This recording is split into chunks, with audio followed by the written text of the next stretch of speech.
as civilization has grown more complex, the workers have become more and more enslaved. Until today, they are little more than parts of the machines they operate.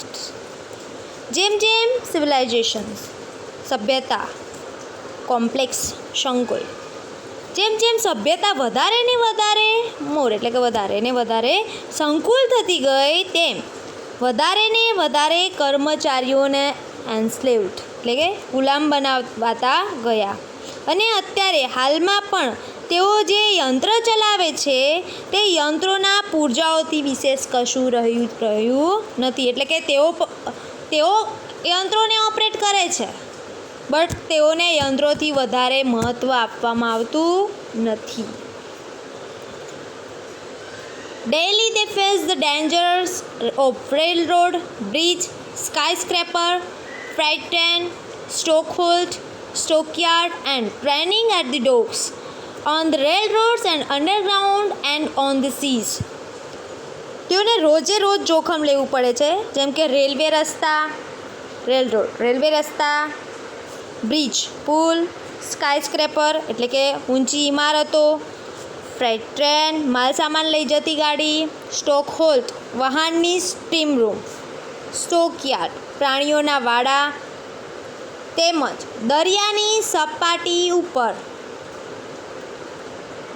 દરિયાની સપાટી નીચેના જોખમોનો underground એટલે કે દરિયાની સપાટી નીચે દરિયાની અંદરના જોખમોનો તેમને સામનો કરવો પડે છે. They move the traffic and pass from land to land the precious commodities that make it possible for us to live. તેઓ વાહન વ્યવહાર પણ કરે છે અને આપણી જીવન જરૂરિયાતની કિંમતી ચીજવસ્તુઓને પૂરી પાડે છે. તેમને એક સ્થળેથી બીજા સ્થળે પહોંચાડે છે. તેઓ જીવન જરૂરિયાત ચીજવસ્તુ આપણને પૂરી પાડે છે, વસ્તુઓને એક જગ્યાએથી બીજી જગ્યાએ પહોંચાડે છે. And what is the reward means બદલો, અને તેના બદલામાં તેમને શું મળે છે? A scanty wage, open poverty, rents, taxes, tributes and war compensations. ચુલ્લક એટલે કે સાવ ઓછો પગાર, સ્કેન્ટી એટલે બહુ ઓછો, સાવ ઓછો પગાર, ઓપન પોવર્ટી અને ખૂબ જ ગરીબાઈ, રેન્ટ્સ, ટેક્સીસ, ટ્રિબ્યુટ્સ એટલે કે તેઓ જે ઘરમાં કે મકાનમાં રહે છે તેના ભાડા અને કર, એનું ભારણ તેમને કર પણ ભરવો પડે છે. એન્ડ વોર કમ્પેન્સેશન અને યુદ્ધના નુકસાનની ભરપાઈ પણ તેમને કરવી પડે છે. The kind of preparedness the workers want is recognition and reconstruction of their whole life. કર્મચારીઓને જે મેળવવાની તૈયારી છે તે તેમના સમગ્ર જીવનનું રીઓર્ગેનાઇઝેશન, પુનર્ગઠન એન્ડ રિકન્સ્ટ્રક્શન એટલે કે પુનઃ વ્યવસ્થાપન કરે છે, કે જે of their hall life such as has never been attempted by statesmen or governments. કે જે કોઈ રાજકારણીઓ કે સરકારે કરવાનો ક્યારેય પ્રયત્ન કર્યો નથી. The Germans found out years ago that they could not raise good soldiers in the slums, so they abolished the slums. વર્ષો પહેલાં જર્મનોને શોધ્યું કે ઝૂંપડપટ્ટીમાંથી કદાપી સારા સૈનિકો ગુડ સોલ્જર્સ એટલે કે સારા સૈનિકો મેળવી શકાશે નહીં, અને તેથી તેમણે અબોલિસ્ટ નાશ કરવો, તેથી તેમણે ઝૂંપડપટ્ટીઓનો નાશ કરી દીધો. They saw to it that all the people had at least a few of the essentials of civilization. તેમણે એ પણ ધ્યાનમાં લીધું કે બધા લોકોમાં સભ્યતાના થોડાક પાયાના અંશ રહેલા છે, એટલે કે બધા લોકોમાં મોસ્ટલી સભ્યતા રહેલી છે. ડિસેન્ટ લોજિંગ મીન્સ સારું એવું રહેઠાણ, ક્લીન સ્ટ્રીટ્સ સ્વચ્છ ગલીઓ કે સ્વચ્છ શેરી. હોલસમ ઇફ સ્કેન્ટી ફૂડ, ઓછું હોવા છતાં આરોગ્યપ્રદ ખોરાક. પ્રોપર મેડિકલ કેર, યોગ્ય વૈદ્યકીય સાર સંભાળ એટલે કે યોગ્ય ડાક્ટરી સેવાઓ. And proper state guards for the workers in their occupations, અને વ્યવસાયમાં કર્મચારીઓને યોગ્ય સલામતી કે વ્યવસ્થા જે થવું જોઈએ તે.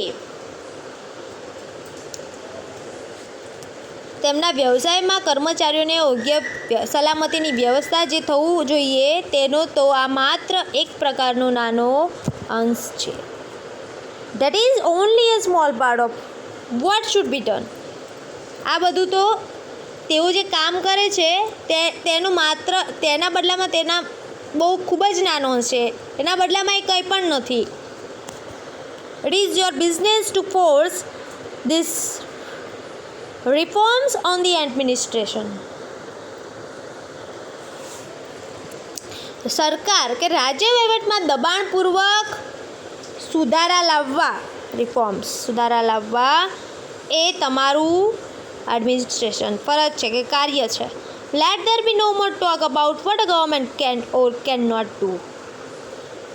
હેલન કેલર શું કહે છે કે સરકાર શું કરી શકે છે અને શું નહીં એ બાબતમાં વધારે વાત નહીં કરીએ. All these things have been done by all the belligerent nations in the turmoil of war. સરકાર શું કરી શકે છે અને શું ન કરી શકે એ બાબતમાં વધારે વાત ના કરીએ, પરંતુ યુદ્ધની યાતનાઓ કે આપત્તિઓ વચ્ચે દરેક યુદ્ધખોર રાષ્ટ્રે આ કામ કર્યા છે. Every fundamental industry has been managed better by the governments than by private corporations. ખાનગી નિગમો કરતાં સરકારોએ દરેક પાયાના ઉદ્યોગનું સારી રીતે વ્યવસ્થાપન કર્યું છે. It is your duty to insist upon still more radical measure. હજુ વધારે આવશ્યક પગલાં લેવા માટે આગ્રહ રાખવાની તમારી ફરજ છે. ફરજ છે. It is your business to see that no child is employed in an industrial establishment or mine or store, and that no work is needlessly exposed to accident or disease. એ જોવાની પણ તમારી ફરજ છે કે 14 વર્ષથી ઓછી ઉંમરના બાળકોને કોઈ પણ દુકાન કે એમને નોકરી પર રાખવા નહીં. શું કહે છે કે એ પણ જોવાની તેમની ફરજ છે કે કોઈ પણ બાળક ઔદ્યોગિક એકમ ઇન્ડસ્ટ્રીયલ એસ્ટાબ્લિશમેન્ટ, માઇન ઓર સ્ટોર, ઔદ્યોગિક એકમ, ખાણ, માઇન એટલે કે ખાણ એન્ડ સ્ટોર કે દુકાનમાં રોજગારી ન કરે અને એવા કોઈ કામમાં નીડલેસલી મીન્સ બિનજરૂરી રીતે ન જોડાય કે તેને અકસ્માત કે બીમારીનું ભોગ બનવું પડે. તેનું ખાસ ધ્યાન રાખવું પડે છે. It is your business to make them give you clean cities free from smoke, dirt and congestion. એ પણ તમારી ફરજ છે કે તેઓ તેમને ધૂળ ધુમાડા, ગંદકી અને ભીડભાડ, કન્જેસ્શન એટલે ભીડભાડથી મુક્ત શહેરો આપે. It is your business to make them pay you a living wage. તેઓ તમને પોષણક્ષમ વેતન આપે તે જોવાનું તમારું કામ છે. એટલે કે તમારી પ્રાથમિક જરૂરિયાતો સંતોષાય તે ખૂબ જ જરૂરી છે. It is your business to see that this kind of preparedness is carried into every department of the nation until everyone has a chance to be well-born, well-nourished, rightly educated, intelligent and serviceable to the country at all times. જ્યાં સુધી કાયમી ધોરણે દરેક વ્યક્તિને રાષ્ટ્રના દરેક department એટલે કે વિભાગમાં આ પ્રકારની સજ્જતા અમલમાં મુકાવી જોઈએ એ જોવાનું તમારું કામ છે. સારી રીતે જન્મ આપે, વેલ નરિશ્ડ એટલે કે પોષણ મેળવવું, સારી રીતે પોષણક્ષમ બને એટલે કે પોષણ મેળવે,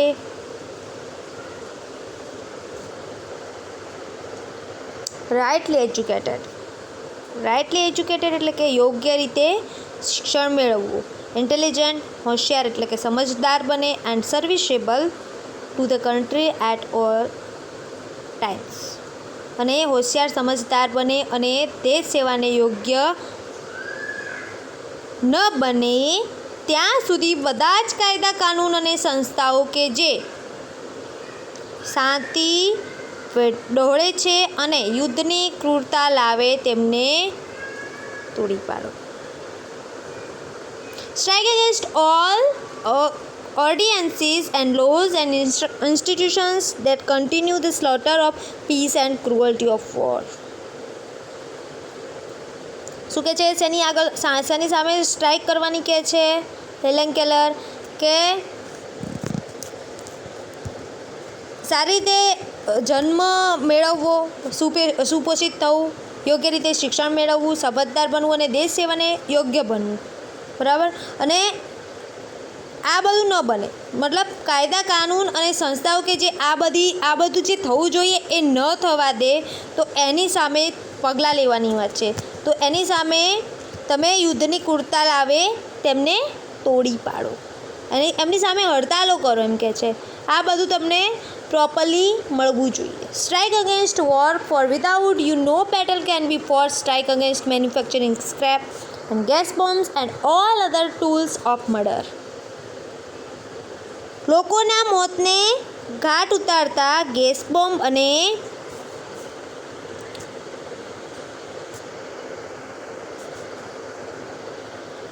tools of murder, gas bomb અને અન્ય વિનાશક સાધનો બનાવતા એકમોને તોડી પાડો.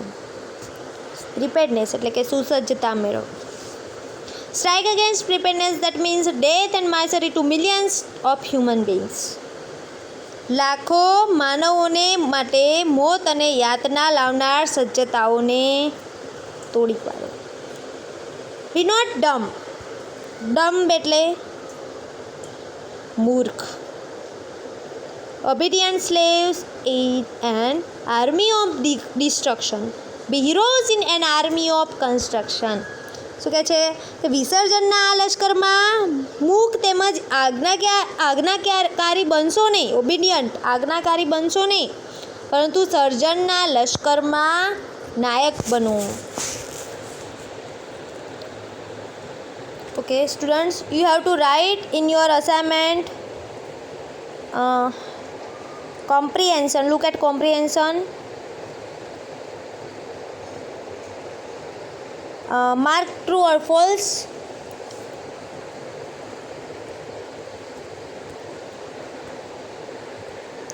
You have to write comprehension 8, question number 1 to 9.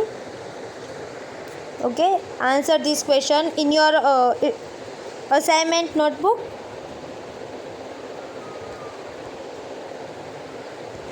And also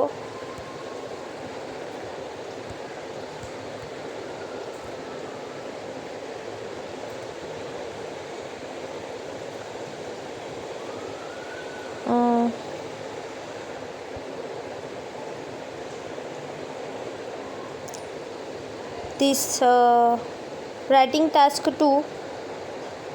Okay, you have to write question answers true or false and this writing task 2 in your assignment notebook.